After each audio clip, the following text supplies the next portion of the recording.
Well, good morning guys. I decided last night late on that I wanted to come out and do a wee garden camp because it was quite mild last night, and I thought that I could just come out and try my new random China. Although I don't know whether it's worthwhile buying stuff for China at the moment, but my new random inbuilt light beanie hat. It was alright at the time when it was pitch black out the back, so it's dead handy having the tent up pretty constantly. Fortunately the cats are using it more than I am, so hopefully I get through to my work on Monday and get the tent swapped over and bring my van go back and use that for a wee bit. So yeah, I'm going to get up and I'm going to get a wee fire on the go. And I'm going to do a just for today by the campfire. Yeah, I think so. So I've not even got a clue what time it is, but let's see how it's looking outside. I'll get my slippers on.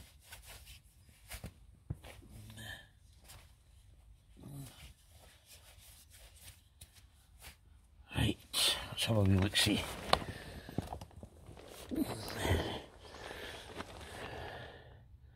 See what's happening out here. All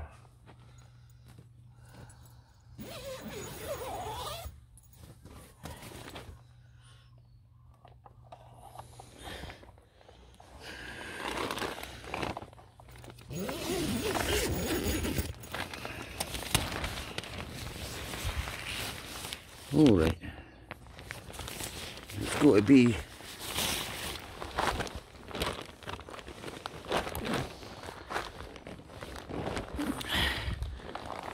by the looks at the back of 5. I need to check. Oh, kitchen lights on. Look, Mrs. Recovery WildCamper still in her bed. Cats are obviously itching to get fed. Who's here? It's Baby. Morning, darling.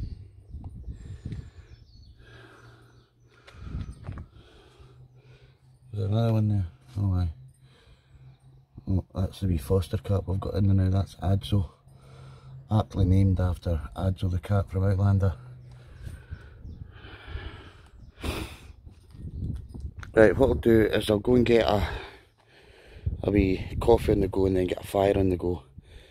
And then we'll have the just for today by the campfire. I'll bring you back. So, welcome back guys. It's me, I've got a wee fire on the go. It's currently 20 to 6 in the morning. And the birdies are just waking up. And I had a not bad impromptu wee night in the tent there. Slept alright. So I'm going to wait till this fire comes on a wee bit and I shall have a wee read at my Just for Today book, and hopefully you guys will take something from it. Bring you back shortly.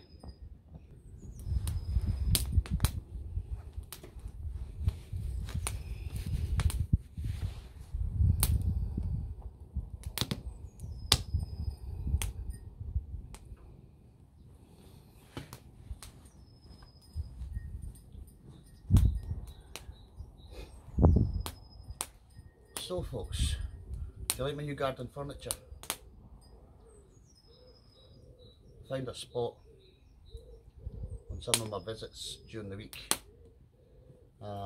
where the council had been sort of storing chopped down forests, and I managed to acquire a couple of pieces to just make it look a wee bit more natural in the garden. I've already dug the fire pit, so yeah.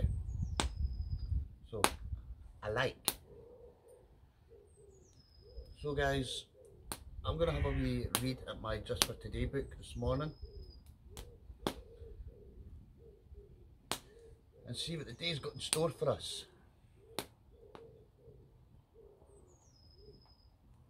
And hopefully you guys will be able to take something from it as well.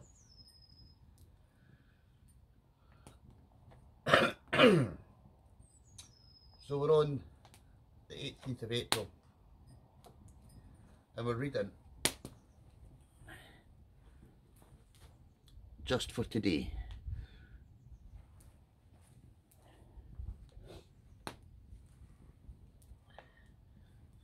This book was given to me by a good friend of mine that passed away a year ago last December. Davy Kerr. I've made reference to Davy quite a few times, and this book was given to me by Davy because it helped him in his recovery. And at the point I was trying to learn all about drugs for work, of course, and sort of analysing addictions and looking at the differences between drugs, alcohol, other types of addictions, which when you strip it back there isn't much difference, to be honest. Whatever substance you're using, addiction's addiction at the end of the day, and it's how we manage it. Oh, it's a bit nippy here today. So, looking at April the 18th, I understand. And we humbly asked him to remove our shortcomings, which is step 7, part of step 7 in the 12-step program. Once we are entirely ready to have our character defects removed, many of us are entirely ready. Ironically, that's when the trouble really starts. The more we struggle to rid ourselves of a particular defect, the stronger that shortcoming seems to become. It is truly humbling to realise that not only are we powerless over our addiction, but even over our own defects of character. Then finally it clicks. The 7th step doesn't suggest that we rid ourselves of our shortcomings, but that we ask our higher power to rid us of them. The focus of our daily prayers begins to shift.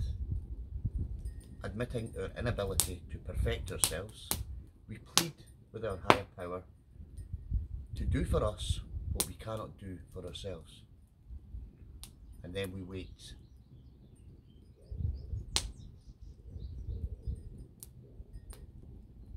For many days, our program may stay on step 7.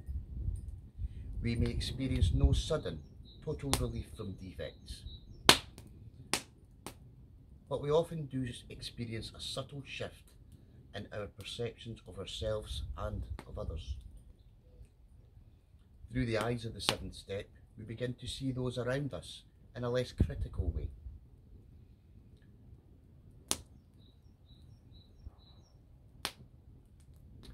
We know that just like us, many of them are struggling with shortcomings they would dearly love to be rid of. We know that. They're just like us. They are powerless over their own defects. We wonder if they too humbly pray to have their defects removed. We begin evaluating others as we have learned to evaluate ourselves, with an empathy born of humility. As we watch others and as we keep watching ourselves, we can finally say, I understand. I understand. So just for today, God, help me see through the eyes of step 7. And God, help me understand. quite powerful, isn't it?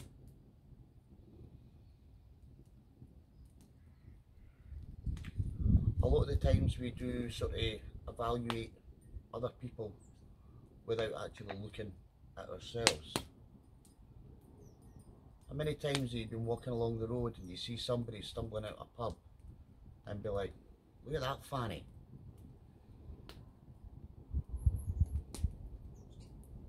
But sometimes we've got to look at the fanny inside us. We've all got a bit of fanny in us. Some more than others. But I feel we've got to be at one with ourselves first before we can even think about looking at other people. And we've got to learn to love ourselves first before we learn to love others. So I think 13 years down the line in recovery, I always need to remain consistent in my approach to my recovery. I need routine and I need understanding, and that is just what this has said. Help me understand. You think you understand what you do, why you do it, in every walk of life. But do you really understand? Do you dig deep enough? I always tell my guys in my Smart Recovery meeting that we shouldn't be reflecting too much on the past, but we should never ever forget it, because that is why we are here today. We have learned through Narcotics Anonymous, Alcoholics Anonymous, Smart Recovery, we have learned from different modalities of mutual aid, counselling, how to manage ourselves. As long as we manage ourselves, then things should click into place. People come into my meetings week on week and they expect a quick fix. They expect, right, yeah, I'm going to go through these meetings and then that's going to be me. I've not touched alcohol or drugs for 8, 9, 10 weeks. I'm sorted. Now, 13 years down the line, I still struggle.